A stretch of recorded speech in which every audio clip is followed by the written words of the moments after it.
Welcome to chapter 4 of book 1. This is going to be the last chapter for this book on Soul of the Story. So it's going to be like this is the last episode of the season for Soul of the Story. And I have the illustrious Nana visitor here with me. But before we let her speak and we get to her, I have an incredible sponsor that I'd like to thank. This week's Soul of the Story is proudly sponsored by Dr. Mohamed Noor, who serves as the Executive Vice President and Professor of Biology at Duke University. He has also served as a technical science consultant, as we all know, for the Star Trek television franchise, and he's the host of the BioTrekkie video series on YouTube. And he is the author of the best-selling book, Live Long and Evolve. So, from my heart, seriously, and of course, the Sci-Fi Sistas, Dr. Moore, thank you so much for sponsoring this episode. And now, let's get directly into this week's episode. Nana visitor, thank you so much for showing up in Soul of the Story. I'm so happy to be here. Thank you. We are going to talk about this incredible book of yours that is just amazing. But before we do, I just want to talk a little bit about yourself and your history. So I've been thinking a lot about when an individual first learns that they have something like a craft. So can you tell us or talk a little bit about what was it that first sparked you? Was it acting? Was it dancing? Was it singing? What was that one thing, that first thing, maybe as a kid, that first told you that maybe this is something you'd want to do for the rest of your life? You know what? I was steeped in it. Both my parents were in the theater. I learned through osmosis. My mother was this big deal dance teacher. She taught ballet, but she taught life in her class too. Yes. And everyone on Broadway would take her class. And they couldn't afford a babysitter. So I'd sit as a, 6-year-old, right, and watch class. And I'd be so bored that I'd go, okay, what makes that dancer better than that dancer? Why do I want to watch her? And of course, who I was watching was the incredible Gwen Verdon. Oh, wow. So that kind of, it was steeped in me. I went to a girls' school. We all got into Ivy League colleges. I got into Princeton. Nice. But I was already working by the time I graduated, so I never went. I deferred for 4 years. I thought I wanted to be a writer, which now at 67, I am. You are. That's amazing. Yeah. But I just kind of went, this is what I do. It's already in my bones. And acting was always, dancing was exhausting to me, always was. Okay. I loved it, but it was like, wow, this is a tough job. You are an athlete. So I would get acting jobs when I could. Right. When I couldn't, I go into a chorus of a show. Wow. So in theater, and I guess not so much in theater, but also in film, they talk about the actor that's the triple threat, right? That can sing, dance, and of course act. And so you are having all of that just as a young age. So since you grew up in it, so I imagine in my mind's eye that you're coming home from grade school and doing stuff, but this is always in the air, in the consciousness of your home. Always. I mean, the arguments at the dinner table were between my parents about the best way to do a pirouette, So I got it on a granular level. It's like I knew how to dance before I ever stood at the bar. It was already in me. Great. Wow. So okay. So that kind of, let me ask you this then. Then at what age did you get your first professional gig? I was 17 years old, and instead of doing a senior project, I got a job at a place called Goodspeed Opera House, dancing in the chorus. Wow, dancing the chorus. Yeah, and I did it all through the summer, and it was there are fewer harder jobs in some ways, or more incredible jobs to do, because you're on stage Right. with the lights, in costume, watching leads, and there's time to breathe and go, I'm here, I'm doing this. Right. And when you're doing a lead role, you're carrying a show, there's a responsibility. You really don't have the moment to go, wow, look at this. And and when you're standing in back of everybody, you kind of do, or I at least got the opportunity to. And I loved that. And backstage, that always felt like home to me. Oh, wow. It was. Right. When my father got a choreographer job somewhere on some show, I'd go with him and I'd sit and watch rehearsals. I just watched. Right. That's right. how I got babysat. That's how you. I remember in high school and college, I did some AD work for as a director for theater.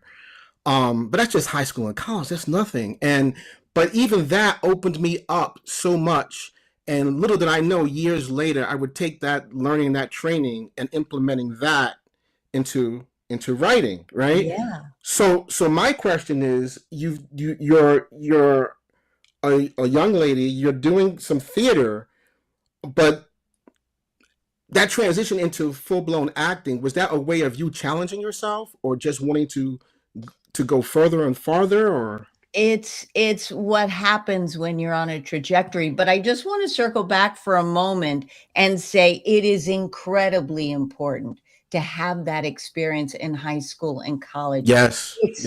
It forms your brain, and the collaboration and everything you learn, as you say, you'll use it all your life. Yes. You don't have to be an actor to benefit, end up professionally to benefit from that experience. But once I got an agent, then they have this plan for you. Right. And it's always something that climbs the hierarchy. So it's always got to be bigger and better. Okay, now you did this kind of role. Now it's got to be it's got to be a bigger role, and now TV, now movies. So it's just, you kind of get you get thrown into it that way.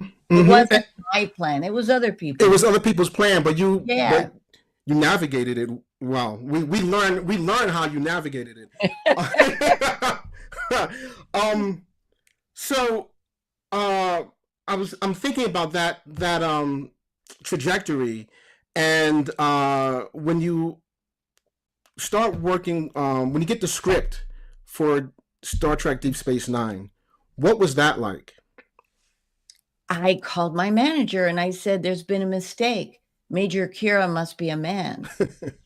And they said, no, they want a woman for this character. And I couldn't believe it. Right. I could not believe it.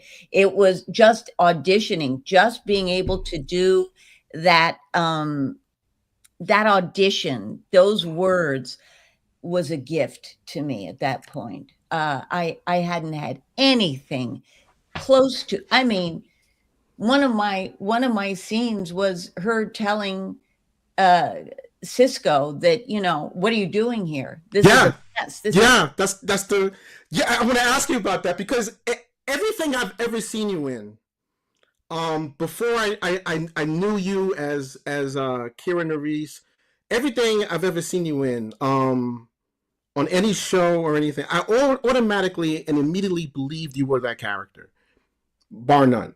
Which actually obviously speaks to your craft. Now, when it came to Kira, that was obvious. But what I started to realize was that, unlike you were not, of course, the first woman to play a character on Trek, but unlike, say, Nichelle Nichols, who just like started a lot of things, or the women of Next Generation, it occurred to me that Kira is the first real outsider, right? Because for the 30 odd years, from 66 to like 93, or almost 30 years, we've seen the Federation of Starfleet's point of view of what it's like to be human, what it's like to be a man, what it's like to be a woman. You know, we see the Klingon side of it, and we see other alien side of it, but this was the first time we saw a person side of it that said, you know what, I'm not happy with the Federation.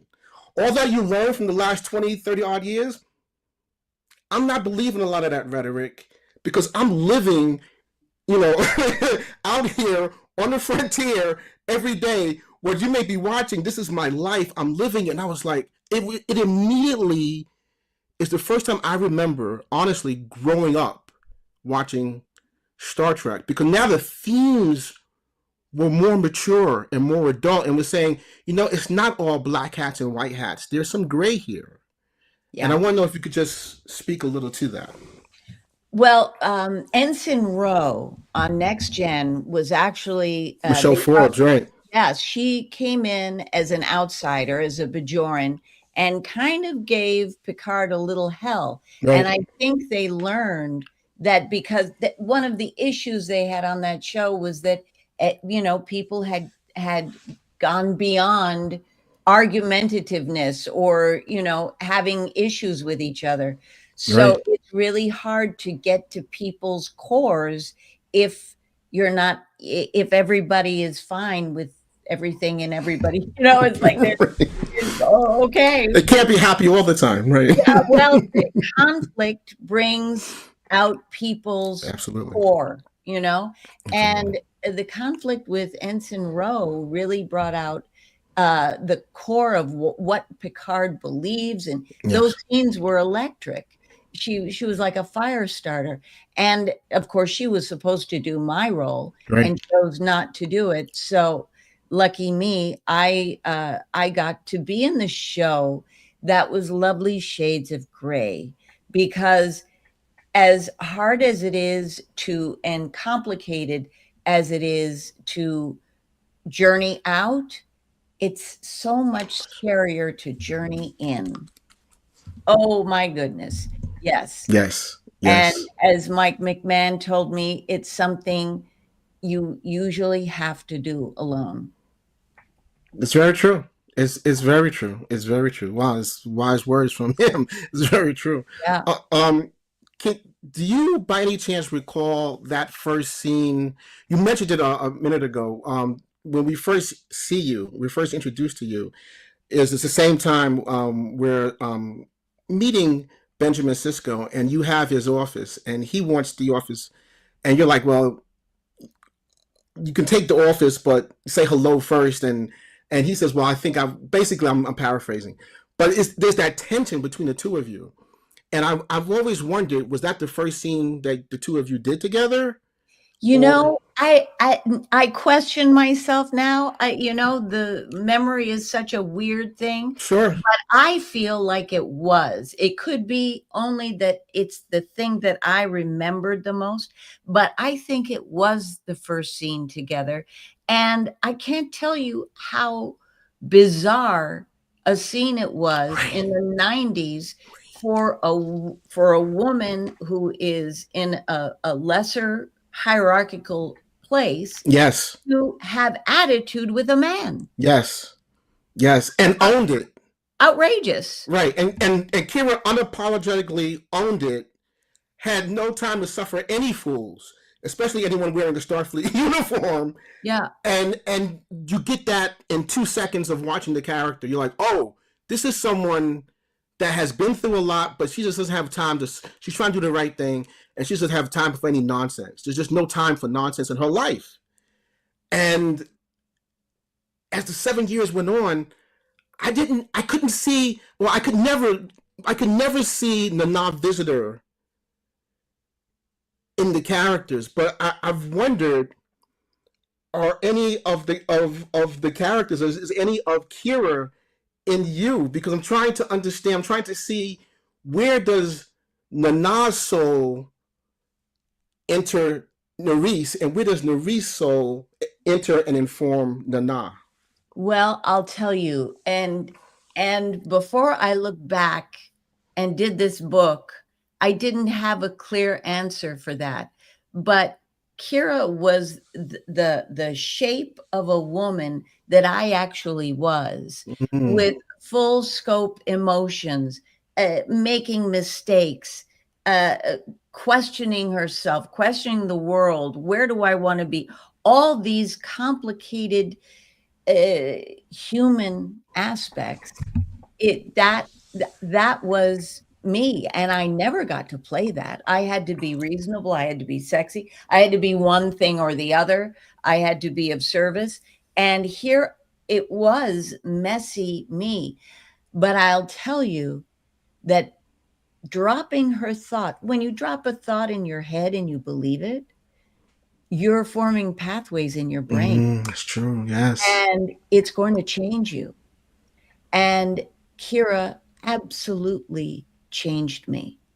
And I inherited some of her trauma, which really interests me as an actor. I think we all do when the characters are traumatic. Mm-hmm. But I also inherited a lot of her ethics and things that I hadn't thought about because I didn't have time to. I went from a school that was doing college courses, and I had 5 hours of homework a night, right, to now I'm in show business.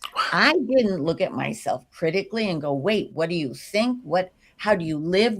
What's your I didn't think the big thoughts. Kira did. Right.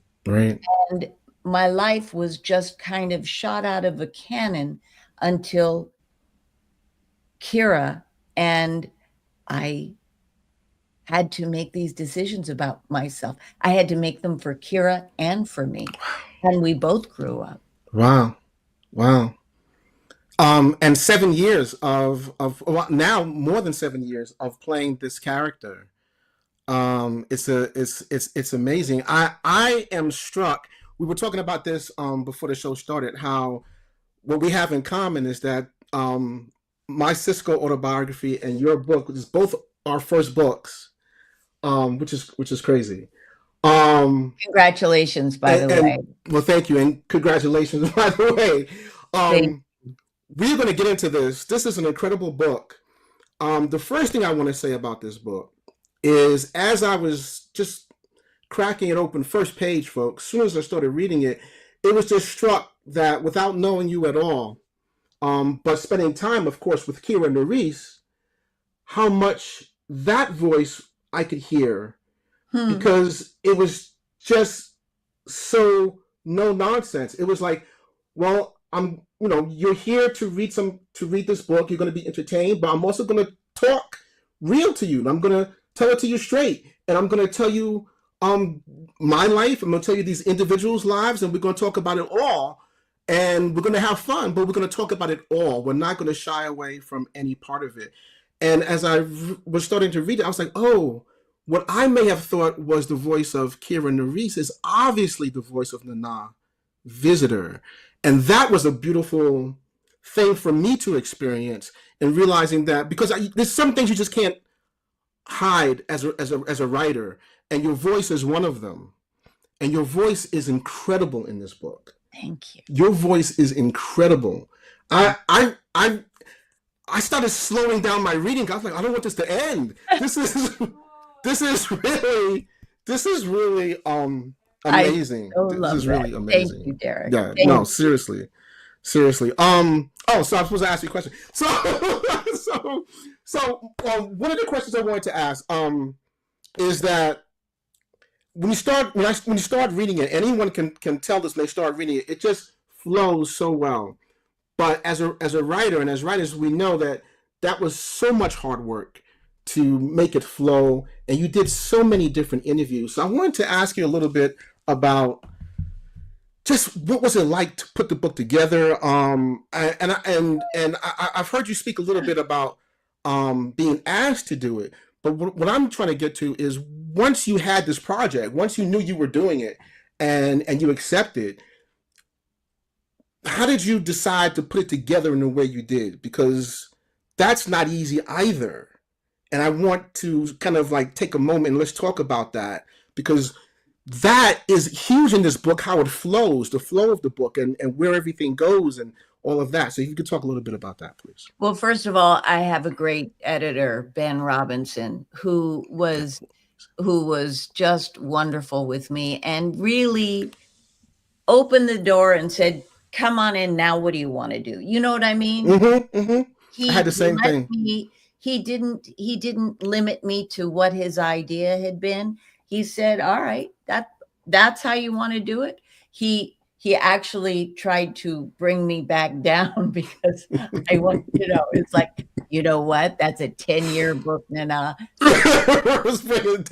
Bring it down, the scope. But it was chaotic and overwhelming. And I would stop and go, wait a minute, I don't have enough information. I have to read a book about bias. And then wait a minute, I got to read some more feminist literature. I'd read some, but not from young women. Right. Wait a minute, I've got to watch all the shows. And then sitting down, and I'd struggle with that honesty sometimes and go, this is not something I want to talk. The things that I saw in myself that I didn't like, that I had to acknowledge before I got rid of them. Sometimes I would go upstairs and I would shut down. I'd go upstairs and I would blast, I can't remember what her name is ever, but there was an old song, say what you gotta say and let the words come out. Brave. I want you to be brave. And I would just go, I want to be brave. I want to be brave and just be honest. But it was emotional and disgusting. Yes. Some things about myself that I admit, it was like, I can't believe I used to think that way. I can't believe it.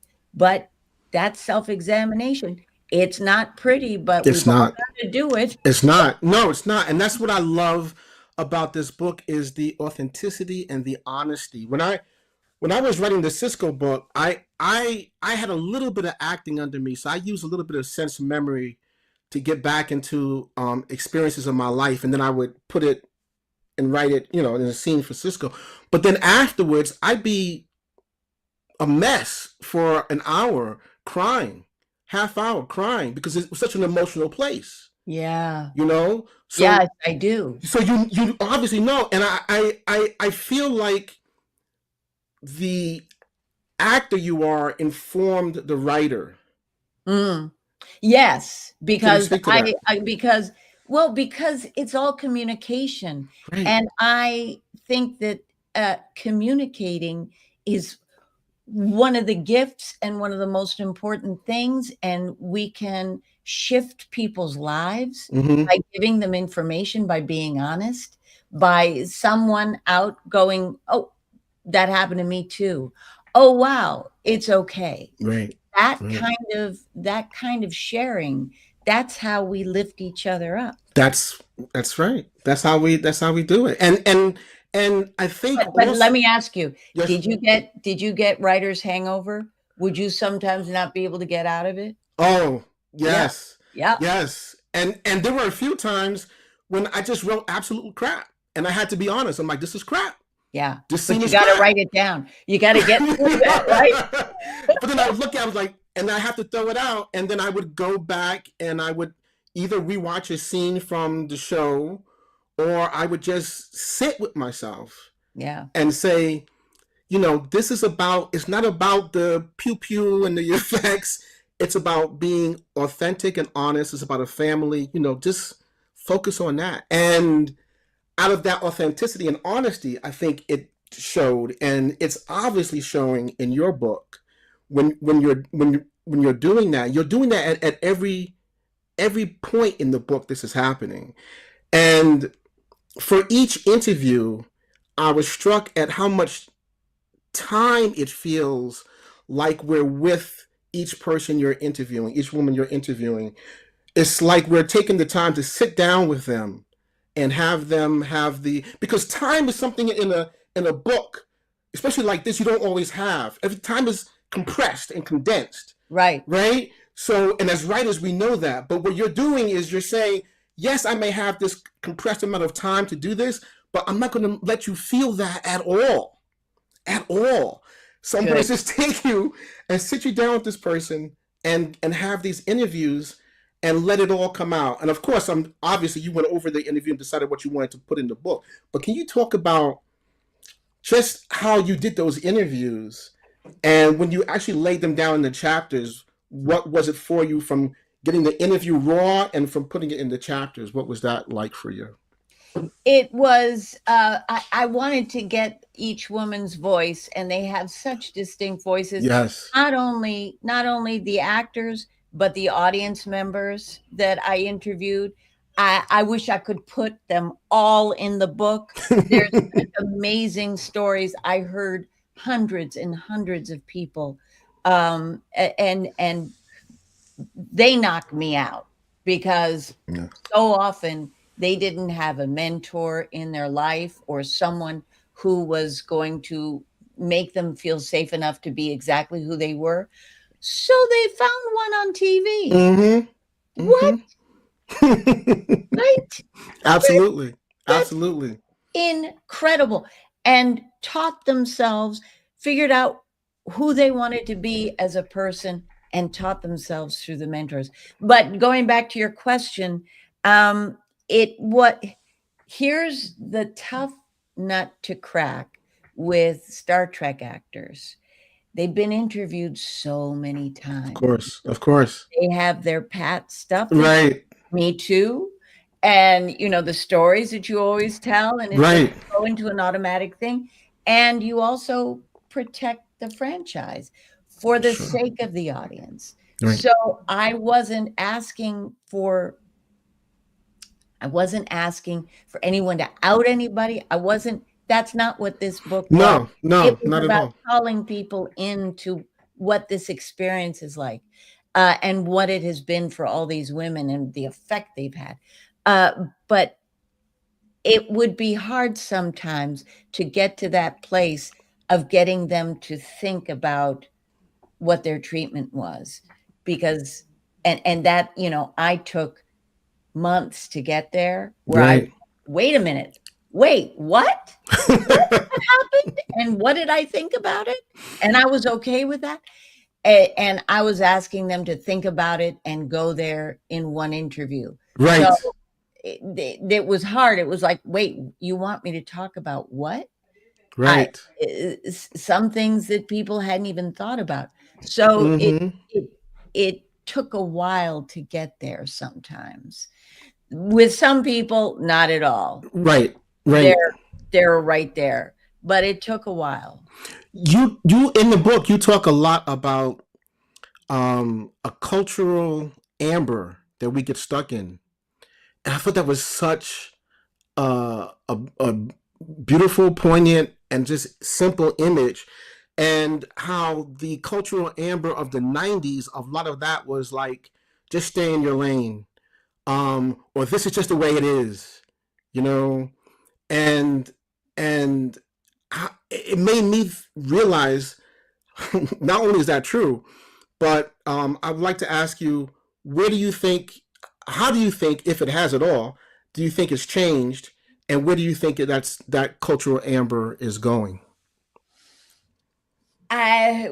It's hard to tell cultural amber until it's stuck around you and you see it. And I think it takes time.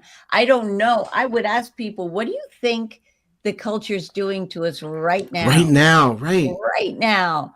And I love what Mike McMahon said. He said, if you love a system, Hollywood's a system, everything's a system. you're in a system Mm-hmm. doing this. And if you love the system, you must always question it. That's right. And you must always question yourself. Yeah. Both Absolutely. things. Both things. And I think that that's how you keep the amber off. You don't get stuck in a rock when you keep questioning. And if you're questioning just the system, you have to do both. You have to look at that, and you can look at society, but you have to look in the mirror yourself and say, Yes. what am I lacking? What is going on with Where me? am I stuck? Where am I stuck? 'Cause we all are in some way, in some fashion. If we're honest, we all are. I tell people that the '60s was a really tumultuous, violent time in America. People were fighting for their rights to vote, to exist. Yep. You're watching in the news, police beat people and this with no with impunity and just beating people down, and in the midst of all that, Star Trek was created, right? In the midst of that, and so I think all those themes, all those themes.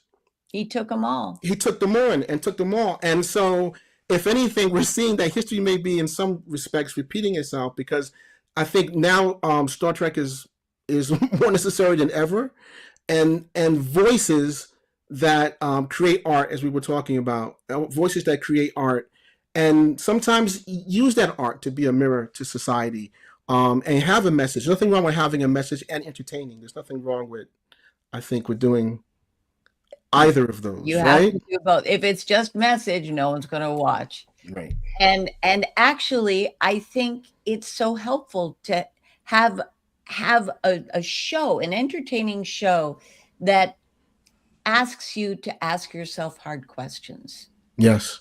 And especially a family watching. Bring it up. Talk about it. What does this mean to us? Where do we stand? It's absolutely right. Everyone I've ever interviewed about Star Trek or asked a question about Star Trek, to the person, the first thing they'll say to me is, "Oh, I was watching Star Trek with my father. That's my first memory, or with my brother or sister or mother." No doubt. It's that, right? It's that connection, and Star Trek in many ways is unique in that 60 plus years. Yes, it's a franchise. Yes, it's a business, but it also promotes what I like to call these 4 foundational elements of Star Trek, which is science, exploration, friendship, and hope. Because you'll see that in every Trek series. Yep. And I think it's those things that have helped us to go to the future and have helped us go forward. At least I think. I totally agree. Yeah. And the most touching thing to me is that when a child, let's say a daughter, shared nothing else with her father at the time, right, but connected over Star Trek. And I have been told that losing her father, she turns on Star Trek and he's right there by her. So it's not just a connection to the show, but connection to family and childhood. Yeah. It's an amazing thing. It is something to be respected, and I totally understand when you're talking about, in a way, being protective of Star Trek and being protective of the franchise. 'Cause I think it needs that, especially in today. I think your book does all of what we're speaking about so beautifully. Thank you. One of the things I really like about this book so much is that 80 years from now, some kid in some high school is going to be looking at this book, and they're going to do a report on, hopefully it'll be a young lady, is going to be looking at this book to do a report on how antiquated Star Trek was, but how these themes, everything you have in this book, talks about the human condition, but specifically what it's like for a woman to work in certain conditions, and then how that opens up on a larger stage, what that's like in the world, what that's like in America, and then what the world was like, and then what we saw.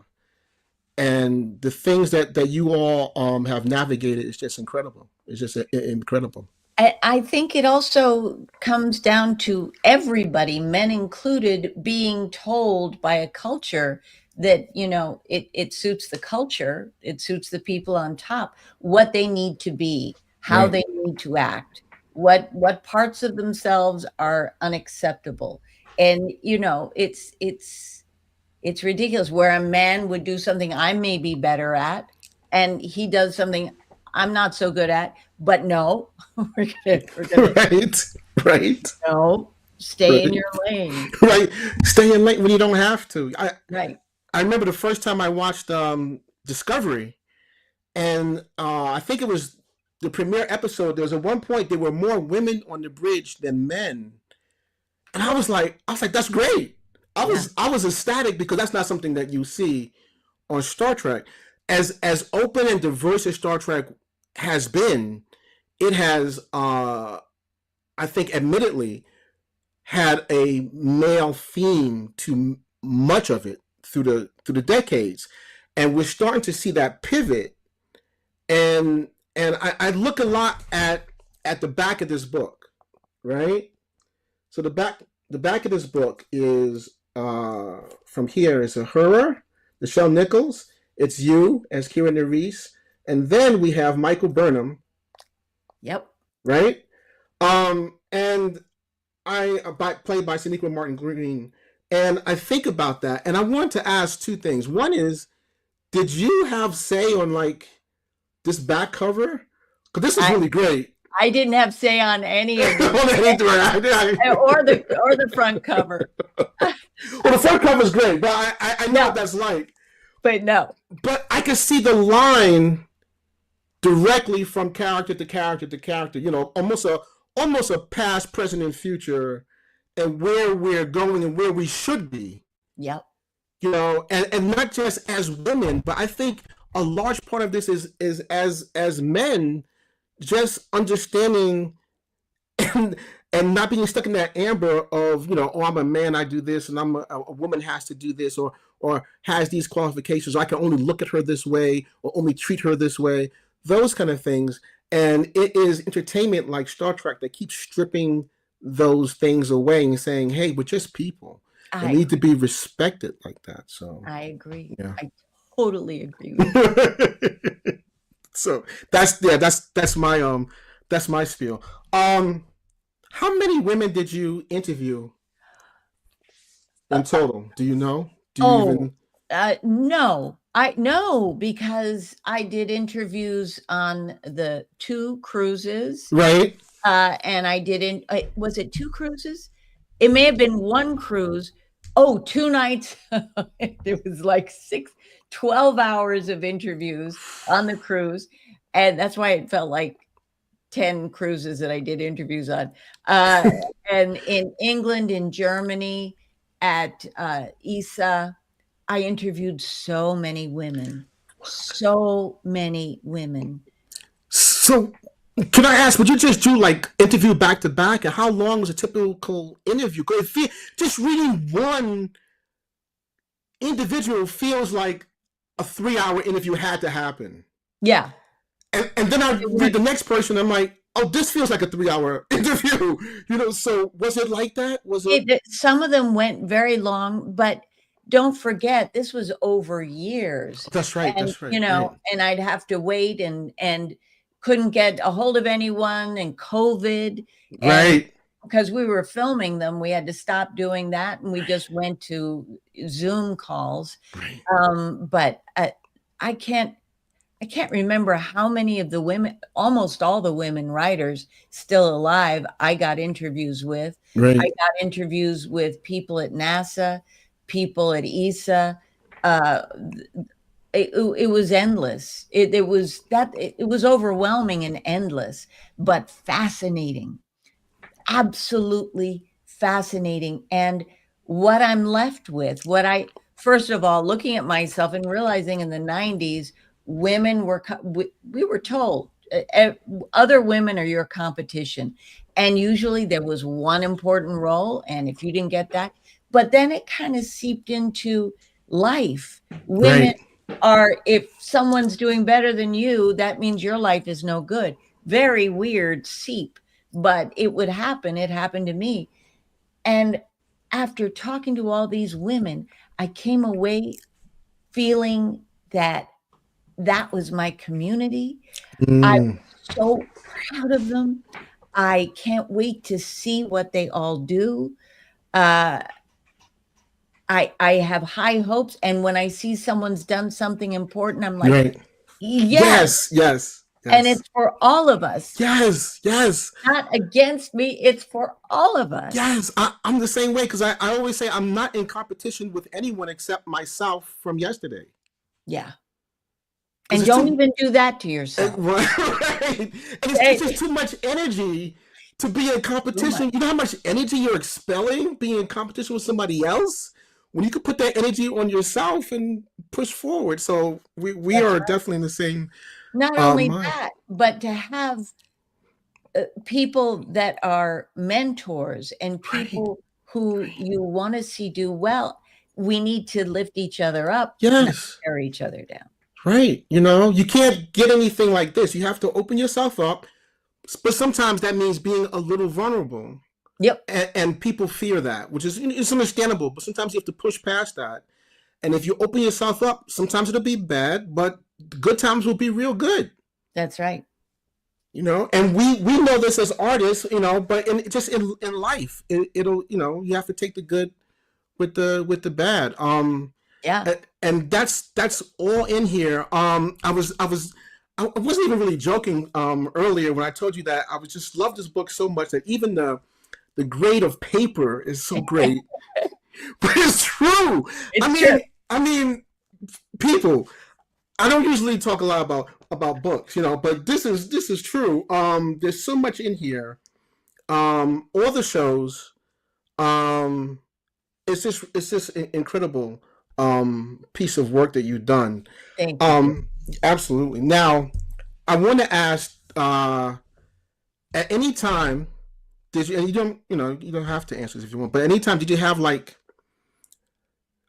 a feeling like this was maybe, do you ever have like imposter syndrome, or do you ever feel like, because I'm an actress, but here I am writing this book. Did it ever feel like it was a point where it was just too much? There was and I would say for me writing the Cisco book, there was a moment, and I was like, "Ooh, this is really huge," And I spoke to a friend. He's like, "What are you doing? Of course you can do this." And I was like, "Oh yeah," but sometimes we need those people around us to remind us. Yeah.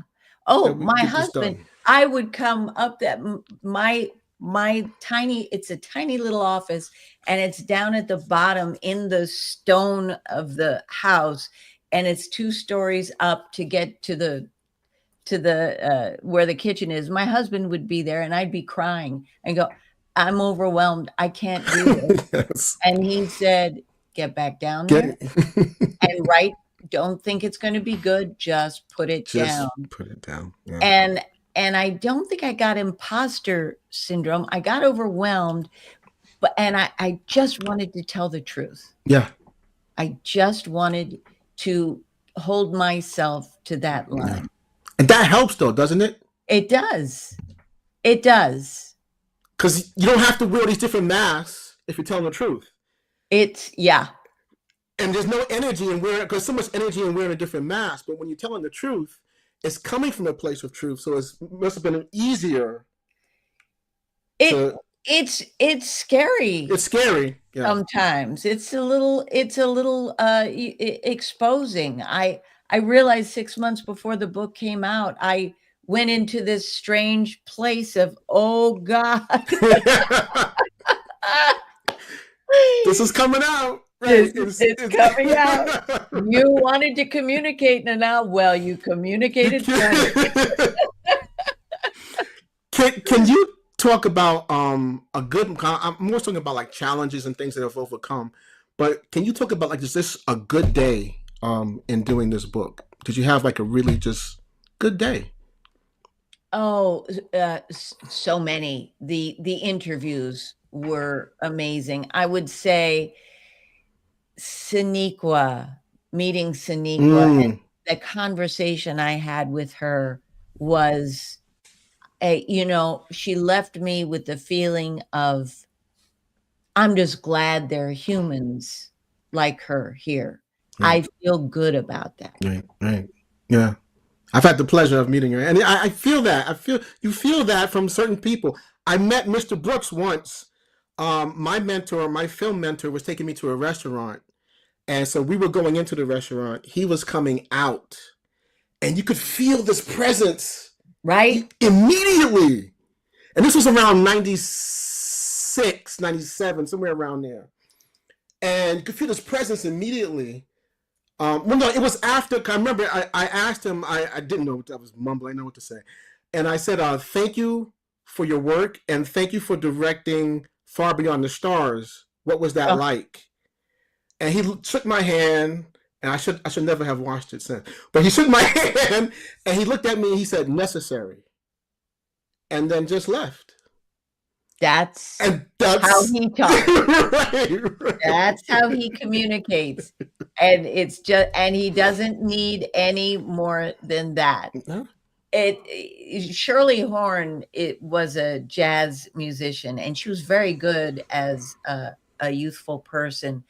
But when she got older, her songs became like haiku. And she only said and did and expressed just what was necessary to tell the story of the song. And he's like that. He is. You don't need more than necessary. You don't need more than necessary. You don't need more. And I didn't, and it stuck. Obviously, it stuck with me all these years. And it was. I remember I was on such a high, like the day and that week. I was just like, what? Oh, so it was great. Now that you've done this. And this is being incredibly well received. This will be incredibly well received for generations to come. I also think that this, in a weird and wild way, I didn't realize it until reading it, that this book fills a void that was necessary in Star Trek and in discussing and talking about Star Trek. And it needed. These things needed to be said. These names, because I think as much as Star Trek holds that mirror up to us, this is a good way. What you did was almost turning that mirror around and saying, well, now let's look at it from the other side, because Star Trek is always giving these messages, but now let's look at it from the other side, and let's talk about a little bit about what happened behind the scenes and what that was like, and what the world is like while this thing is being created for all of us to enjoy. What's happening behind all that. And that makes this book necessary so that you can look at Star Trek in its totality. Yeah. I just going to tell you a quick story. I read in an article this week by David Brooks in the Atlantic. And he talked about in Germany, I think it was the 18th century, when they were trying to monetize their forests. They started to call the forests timber and underbrush. So the timber was what they could sell. Underbrush was everything else that they didn't want. So they started to plant trees as timber with no underbrush. They all died because there was a synergy happening that they did not understand. Right. And the diversity of a creative room, right, is that there are many more voices than just one dominant voice is essential to us. It's essential. So I love the system I've been in most of my life, and I do question it, and I do say it can't just be. It can't be diversity, here's the head, and then diversity down. It's got to be all the way through. All the way through. Or we won't hear the fullness of the stories that we need to hear. The stories of everybody on the planet or out in space. Right? Those stories lift us all up. They better us all. We're all stronger together. And sometimes I think it's harder for people to see that because they're in their zone with their group, And so they think, no, it's my group. I'm trying to keep my group safe. I get all that. But if you expand your horizons, you'll see that we're all these little groups. And when we open it up, we're all in this together. We're all on this blue ball. Yeah. Spinning together, just trying to figure it all out. Frank White wrote a book years ago called The Overview Effect. And it talks about as soon as astronauts go out into space and see the Earth, they have a paradigm shift. And I think even Bill Shatner had a paradigm shift. He got, right? Yes. You were watching that? I did, yes. He was like, oh my God. He was humbled. He was humbled. And that's a good place for us all to start. Yeah. Wow. Wow. We're coming closer to the end of the hour. I wanted to ask you, now that you have this under your belt, and this is not only your first book. I just want you to understand, and I'm sure you understand it, but this is not just a first book. This is a first book with Star Trek, and the themes and everything that you've undertook for your first book is incredible. Have you thought about what you're going to do to follow this up? I have not. I'll tell you how I write, and I've always written this way. Okay. I write on the back of a paper. Yeah. I have stacks of essays and things like that, and I'll probably start doing that again. And maybe something will come out of it. I don't know.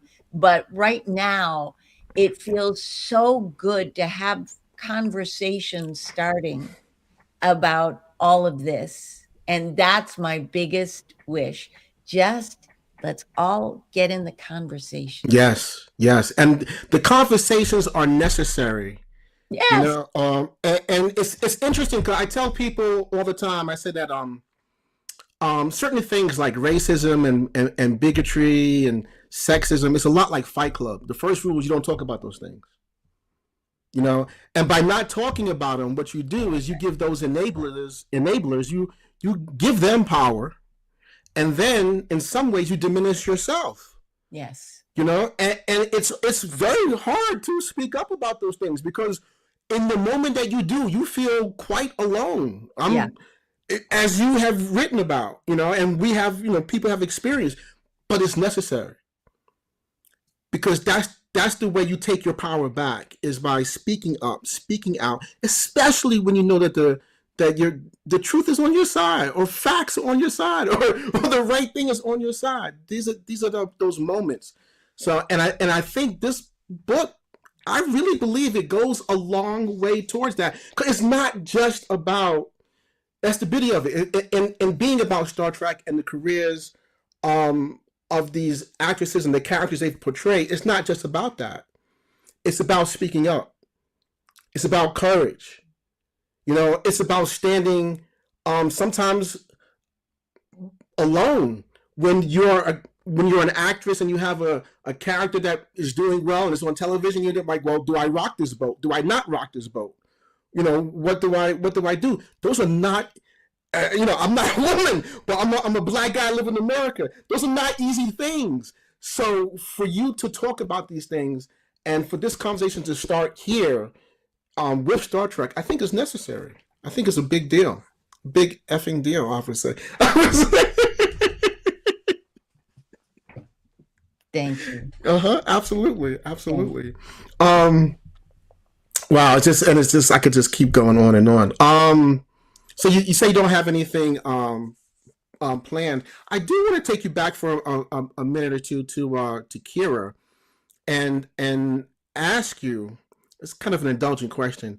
I know for the documentary they did like a mock season 8. But have you ever? Well, first of all, would you ever return if asked as Kira? And have you ever thought about what her life is like years later now, what she would be doing, that kind of thing? I have thought about it, and I would hope that she's still on the station, that she's taken some kind of elder role in mentorship of people, especially Jake. Yes. That there is a family that is formed there. I would love that. Yeah. I agree. And the last episode, as you know, the last three people that we really see is Nog, Aaron Eisenberg comes into your, which is now your office, talks to you, and then you walk the station, of course, ending with Jake. And so in the autobiography, it starts with Nog, who messages you, and then it goes to Jake. So I love it. yeah, I love that. As we're closing up, I just wanted to ask you a few things about just art and film. Can you tell me, is there a book or film that you enjoy, that you gravitate towards, or anything that you're reading now that you are enjoying? Yes, I would say, and I don't have the book in front of me to remember the author's name, but Widen the Window is a book that I'm reading. It's not like an easy read, right? But it's one of the most, it's like she pulled every book that I've read about managing your nervous system and your brain and put it all in one. It's like it's an operating system manual for us. Wow. I really highly recommend that. And instead of a film, I'll go with another book. Okay. This is a book that I go back to and just flip open and read something and go, okay. And it's called Flow by Mihai Csikszentmihalyi. And it's it informs my thinking so much, and a lot of other people. All those self-help books, right? They read Mihai's book. They did. It all goes back to that. So, I asked this question because I'm making a list, so I'm definitely going to pick this up now. Yeah. Wow. I'm definitely going to pick this up. Is there a particular place that you go to, maybe in your home or just in general, when you're seeking like solace or just to reconnect? Yeah. Yes, there is. I live near a wild part of LA, and I can get on a dirt road very easily, and I walk. And that's good. My brain just starts going and sorting, and that's when Loretta J. Ross has a wonderful phrase. Her book, I think, is finally out about it, calling people in instead of out. And those are the times that I call myself in. It's like, all right, now let's talk about what you just did. Let's see, where does that come from? Let's follow that thread. And that's my place to go into, like a walking meditation. I did a lot of walks when writing the book, because sometimes I would just like leave my house 2 a.m. and just go for a walk, because I needed to get it out. I just needed to sometimes step away from it, because sometimes you're too close to it. But then get a walk, get some fresh air, and be like, oh, okay, yeah, this is what's bothering me about this, or just kind of cleanse myself, emotionally, psychologically. Does that make some sense? It totally makes sense. Yeah. And here's the thing about us: our prefrontal cortex, where we're thinking thoughts and critical thinking, all this stuff, and trying to write and do all this stuff. Sometimes we have to turn it off, and our subconscious never turns off. Never turns off. Always, if you ask your subconscious a question, it's working on an answer, almost like a computer, not a computer, but like that thought. It's going to come up with something. So if you just take that walk and turn your prefrontal cortex off for a second, your subconscious, which has so much information, it's ridiculous, can produce an answer. And sometimes you come back, I'd come back and just write. Yes. Right? Yes. Because you've now allowed yourself to be open. Yeah. That's your subconscious at work. You put yourself in that place, right? And that's right. That's right. Yeah. And when you're open, surprising things come. Yes. Surprising things come. Because our brains are so much more than this little part that tries to control everything. Yes. So much more. Yes. And I just want everyone to know how hard this was to do, because this is, in my opinion, harder than fiction, because you have to get each woman's voice. You made it look easy. It's emotional. Everything is in here you want. Everything. This is a commentary on Star Trek through the different eras, and how Star Trek itself changed through each era is in here. I could keep going, but this is the book you want to pick up. This book should be, this should be some, in the future, hopefully they'll have like certain episodes and this book and maybe like one or two others, but this is the one. This is the one I would suggest. Thank you so much. In the book, you said that Kira was a gift. You, Ms. Nana Visitor, are a gift to us. Without you, I understand everything about the role of Kira Nerys, but without you, there is no Kira Nerys. Without you, there is no book like this. So thank you. You are a gift to us. Thank you so much for just being here and for hearing a little bit about the soul of your story. Thank you so much. I was thrilled to be here. Thank you so much, Derek. It was a huge pleasure. And Mohamed. Yes. You a kiss. Thank you for sponsoring us, Mohamed. Thank you, everyone. This has been a lot of fun. Thank you for this episode. This is the last episode of Book 1, Solve the Story, with Nana Visitor. Thank you so much. Thank you.